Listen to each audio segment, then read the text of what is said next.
Caught up in the surf, a possible human smuggling operation near La Jolla. What Border Patrol agents found on the scene.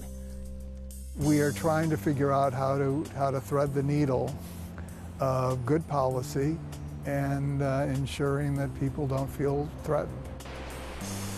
Bracing for sea level rise, the challenges for coastal communities in California, and the options for property owners. We're here in downtown San Diego, where tonight a local nonprofit is providing homeless people with clothing, haircuts, and a turkey dinner just in time for Thanksgiving. KPBS Evening Edition starts right now.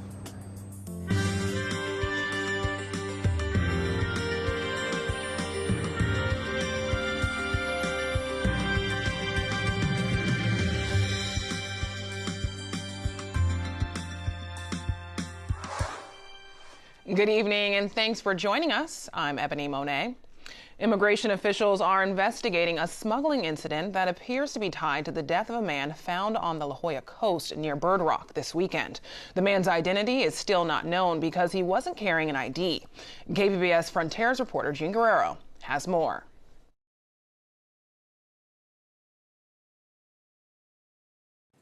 The body was found after a panga boat carrying 7 people was spotted off the coast. The San Diego County Medical Examiner says the man appeared to be in his 50s and that the cause of death was drowning.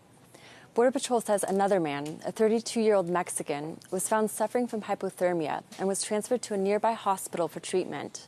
He's now being processed by Border Patrol. Border Patrol agent TK Michael says smuggling through the Pacific Ocean is becoming increasingly common as it gets harder to cross the border on land. Smugglers are dropping people off a few hundred yards from the shore. Typically, smugglers do not give life vests or anything that they're able to use for flotation devices. They have complete disregard for human life, and their goal is profit over the safety of the people. Officials say the person driving the boat managed to escape to Mexico. The 4 other individuals on the boat are still missing. According to Border Patrol statistics, maritime deaths tied to smuggling in the San Diego sector total, on average, just over 1 a year since 2010. Most of them are drownings. Jean Guerrero, KPBS News.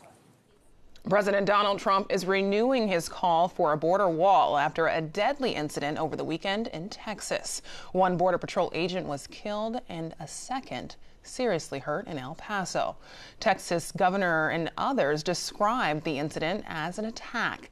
Very few details have been made public. The FBI is only confirming it was not a shooting. While meeting with his cabinet, President Trump said this is an example of the need for stronger border security. We lost a Border Patrol officer just yesterday, and another one was brutally beaten and badly hurt. Looks like he'll make it, but very badly hurt. And we talk about the wall. We're going to have the wall. It's part of what we're doing. We need it. It's rough territory. That's where the drugs are coming in. A lot of things are happening along the border, the southern border, and we're going to straighten it out. The border agents were on patrol near Interstate 10 during the attack. No arrests have been made. The state of Texas is offering a $20,000 reward in this case. Hundreds of military families said goodbye to loved ones today at Naval Base San Diego. The USS Higgins is beginning a deployment that will take the crew through the Pacific and eventually to the Middle East. More than 300 sailors and officers are on the guided missile destroyer. The Higgins specializes in ballistic missile defense. More people are reporting sexual assault in the military, but the Department of Defense says it's still far below the number of people who are assaulted each year. KPBS military reporter Steve Walsh talked to the person in charge of the Navy's response in San Diego. The Department of Defense says that in 2016, roughly 32% of the people suffering sexual trauma reported the incident. That's up from an estimated 25% when troops were surveyed back in 2014. But that's still less than a third of the incidents that the military believes happened in 2016. Tanya McKinney is the Regional Sexual Abuse Coordinator for the Navy in San Diego. I have seen a change in the program, and I see that it's getting better because we're taking the time to find out, not only from the field, but people who work in this field, talking to victims or survivors. In the last decade, the Navy began allowing victims to report abuse anonymously. Advocates like McKinney now guide victims through the process.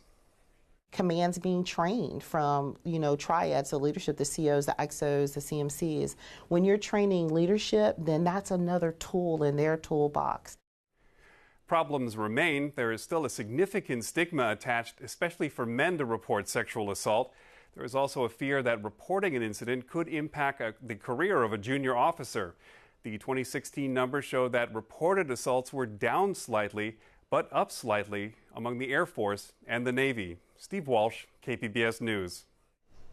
CBS News is suspending Charlie Rose, and PBS is suspending distribution of its interview show in light of sexual misconduct allegations. The action is taken on the heels of a report by the Washington Post. 8 women claim they were subjected to unwanted sexual acts from Rose, ranging from groping to exposing himself. Rose has responded with an apology, saying he's deeply embarrassed.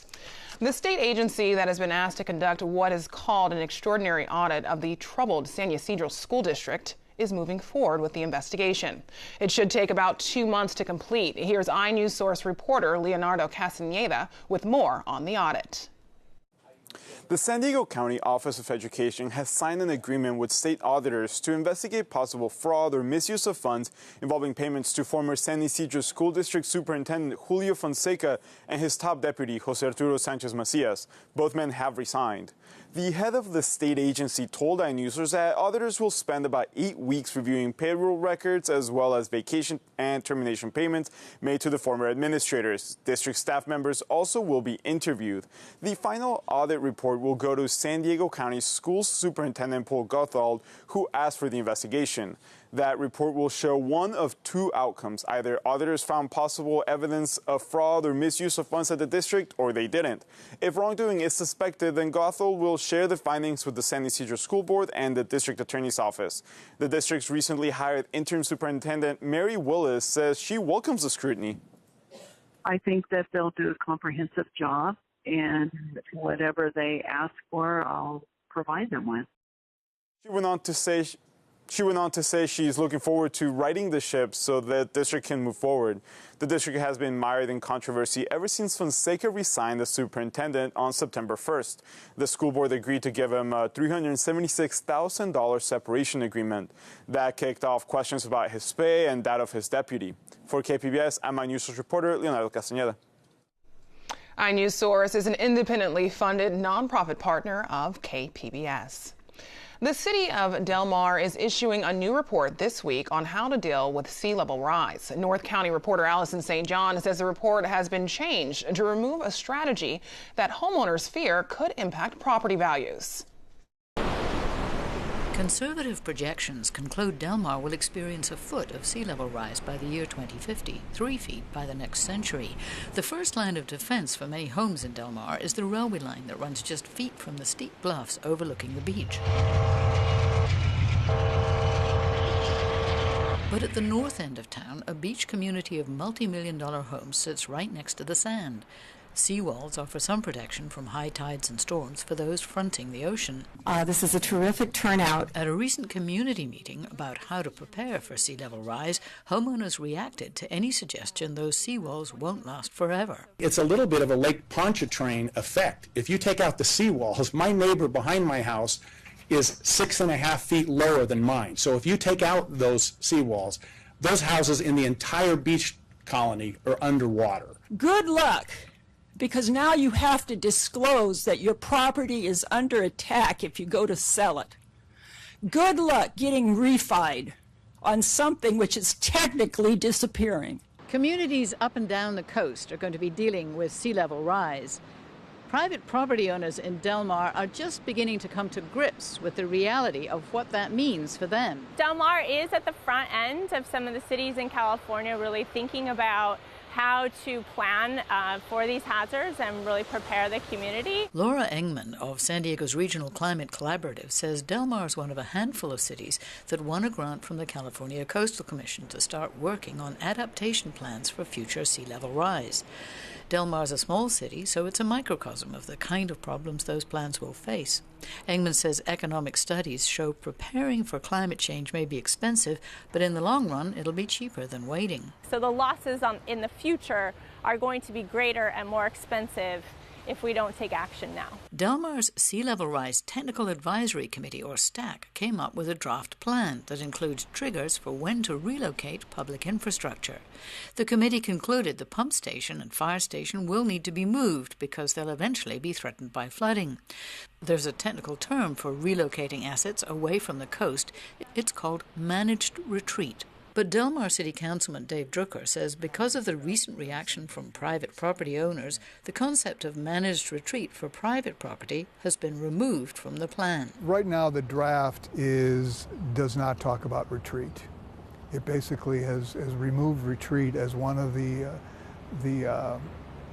ways to resolve sea level rise. We are trying to figure out how to thread the needle of good policy and ensuring that people don't feel threatened. But former California Senator Mark Weiland, who owns a home in Del Mar's beach community, says he and his neighbors do feel threatened by the draft report. It's been going on, but we weren't really aware of it until that meeting, which is why you saw such a big turnout and a lot of very emotional responses. The notion of planned retreat seems to us impractical and unworkable. Weiland is part of a newly formed group of private property owners, the Del Mar Beach Preservation Coalition. They want the adaptation report to avoid mentioning relocating property and instead focus on sand replenishment to preserve the beach. This is why people want to be here, and we have to maintain that. So people are committed to coming up with practical ways that maintain that. And it has to include probably replenishment where that's appropriate. Sand replenishment is expensive. Neighboring Encinitas and Solana Beach have sand replenishment projects in the works with federal funding that could cost more than $150 million over the next 50 years.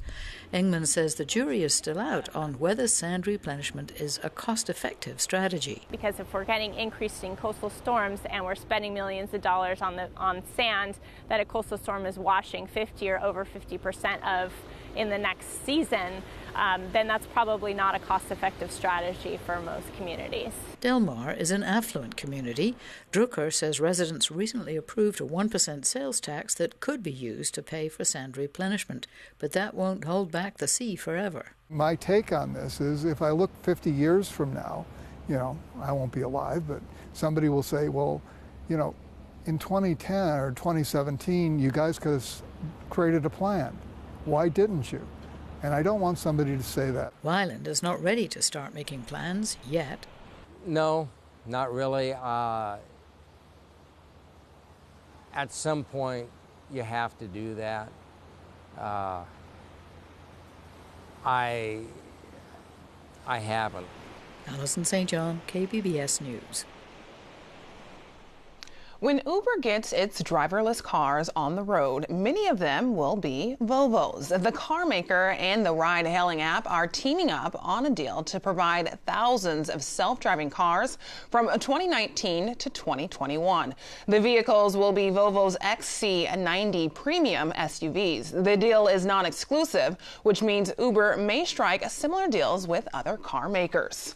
Qualcomm, along with other tech firms and Ford Motor Company, will partner with San Diego to test their driverless car technology. KPBS editor Tom Fudge explains. The U.S. Department of Transportation this year named San Diego County a proving ground for driverless vehicles, with on-road tests to take place on the streets of Chula Vista. Now, Qualcomm, Ford, Nokia, and San Diego-based McCain say they will deploy their wireless computing and automotive technology here. Chula Vista City Engineer Bill Valley says Qualcomm expressed their interest in testing driverless technology virtually as soon as San Diego was named a proving ground. In fact, they've already conducted tests in Chula Vista. They were in autonomous vehicle testing. It was testing the communications between two vehicles to try and help with safety issues like, one-lane passing, alerting them that the cars are coming, assisting with turning, assisting with awareness of other hazards in the roadway. So they weren't autonomous tests, but they were tests with connected vehicles that would lead eventually to autonomous testing. Early next year, UC San Diego is expecting to start testing driverless vehicles on campus, at first to deliver the mail. Driverless technology is developing so quickly that robotics experts at UCSD expect driverless cars to dominate the American road within 15 years. Tom Fudge, KPBS News.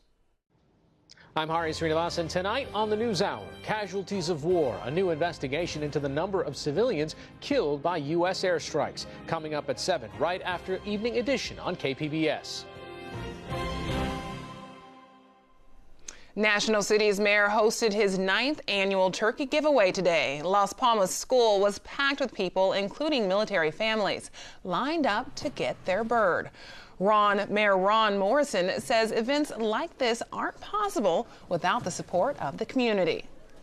Our community sponsors, all of our small businesses here in National City, they just came out and just constantly keep outpouring and to make sure that the needs are met in the community. We're glad to be part of it. Once again, National City has been doing this turkey giveaway for the past 9 years. Volunteers in City Heights are getting ready to sort thousands of pies tonight. It's part of Mama's Kitchen's annual fundraising event. The charity provides home-delivered meals for people affected by AIDS and cancer. Dozens of local restaurants and bakeries donate the pies, which are available just in time for Thanksgiving. Pre-sales of the pies are closed, but a few pies will be available for purchase on Wednesday at Mama's Kitchen on Home Avenue from 10 to 6. More information at mamaspies.org. The spirit of giving is on display tonight in the East Village. KPBS reporter Matt Hoffman is live downtown, where a special homeless outreach event is taking place. Matt? Yeah, Ebony, this event is being put on by Streets of Hope San Diego. It's actually being called Thanksgiving Feed the Homeless. It's going on here downtown right now on the corner of 15th and G, and there's a lot of people out here right now. They're expecting around 150 people tonight. They're going to be doing some haircuts right now. They got some clothing to give away, and then they're going to be capping it off with a turkey dinner complete with all the fixings. But this is all possible thanks to the hard work of some volunteers. One of those volunteers right over here, Tiffany, is Tiffany, you have your own salon in the college area. How did you hear about this, and what brought you out here today? I heard about Streets of Hope San Diego from my church, the Flood in Kearney Mesa, and I just wanted to be able to give back and do what I love, have a new experience.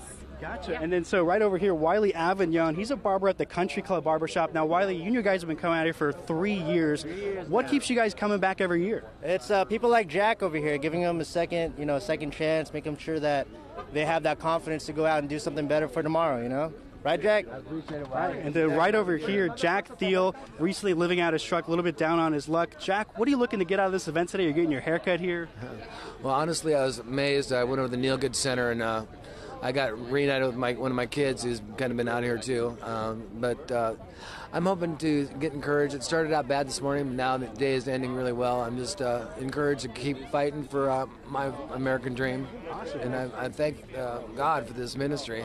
Awesome. Well, thank you. Yeah, well, thank you so much, Jack. Yes, so we're out here. This event's going to be going on until around 8:30 tonight. At 6:30, they're going to be doing that turkey dinner, so there's still some time to get down here if you let some people know. But we're live here in downtown. Matt Hoffman, KPBS News. Thanks, Matt. It's going to be a hot holiday week with near record highs. Regina Miller has a closer look in tonight's forecast. Well, as we take a look across the area here with our satellite and radar, things are pretty quiet from Oceanside down to La Jolla, San Diego, Chula Vista. No rain, nothing going on. You have to go as far north as Redding before you see some of that rain really coming in. San Fran had a little bit earlier on.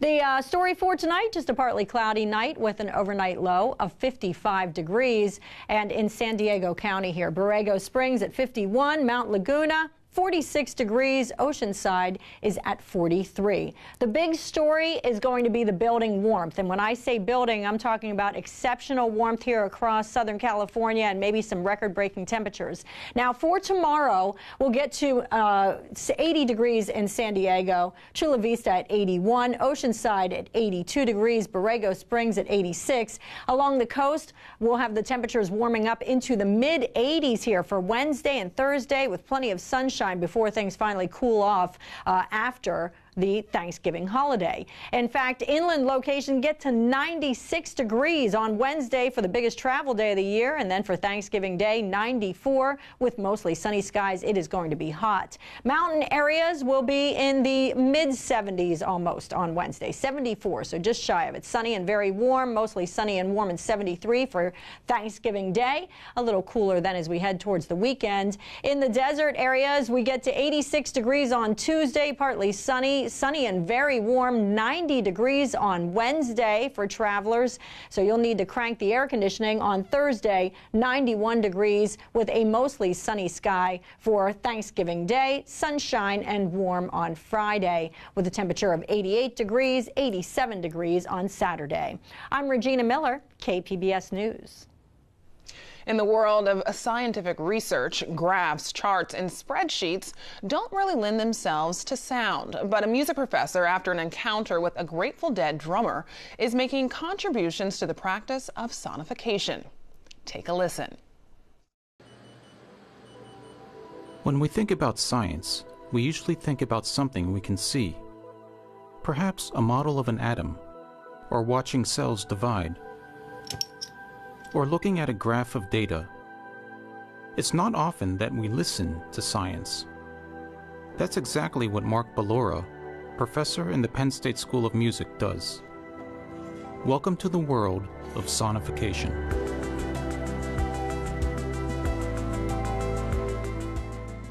You're taking information, you're taking data points, and you are transforming them into a sound property of some type. So you might have a sequence of numbers that you convert into a melody. A simple example. I tell people it's a lot like visualization conceptually, except you're doing it for your ears instead of for your eyes. Mark himself would discover unique ways of using sonification while coming into contact with some unlikely collaborators. During a sabbatical doing sonification work at Penn State's College of Information Sciences and Technology, Mark would come in contact with Mickey Hart, one of the drummers of the Grateful Dead. I saw that he was working with George Smoot, a cosmologist at Lawrence Berkeley Labs, who had been a co-Nobel laureate in 2006 for his work in cosmic microwave background radiation. He had joined forces with George, and they were making this outreach film called Rhythms of the Universe. There was a note in it that said, we're going to keep working on this film, and we will be exploring new forms of sonification, and anybody who has data sets they'd like to contribute could contact Lawrence Berkeley Labs. Mark would end up contributing a number of sonifications to Rhythms of the Universe, including a sonification on cosmic microwave background radiation. I like to think of it as you're finding the music in science. You're finding a way to make science musical. That, to me, is going to be the key to future discoveries in sonification. These kinds of sonifications brought attention from other scientists, including from renowned Penn State meteorologist Jenny Evans. Over the last 20 or so years, my group has been among a now growing group of people around the world looking at tropical cyclones that move out of the tropics, like Hurricane Sandy, for example, and change their structure. Professor Evans' group developed the cyclone phase space to do this research. She asked Mark to create sonifications from this data and also to combine it with other key dimensions of a cyclone. And Mark actually combined those descriptors of the storm with the more traditional intensity and location. Mark started with 11 storms, But then it developed into something bigger. And then she thought, what if we took a global view and we looked at a whole map of the Earth and we saw, as she put it, the spaghetti of storms that took place over the course of a 12-month period. And she picked 2005. That was a pretty active year.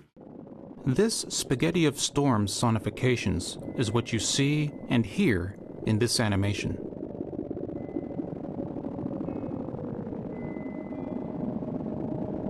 When you look at them, it might look like the centre's in the middle of some curved band of clouds. So you think of the centre in the traditional way for a tropical cyclone. But as it's moving out of the tropics, it's actually off to one side. The centre's off to one side of that cloud. And so having the sound of the symmetry lets us know that. Mark hopes to continue pushing the boundaries of sonification, where it will become an integral part of science. There's also the hope that it will help students learn science more effectively. I'm thinking of my kid here who's going into the 3rd grade.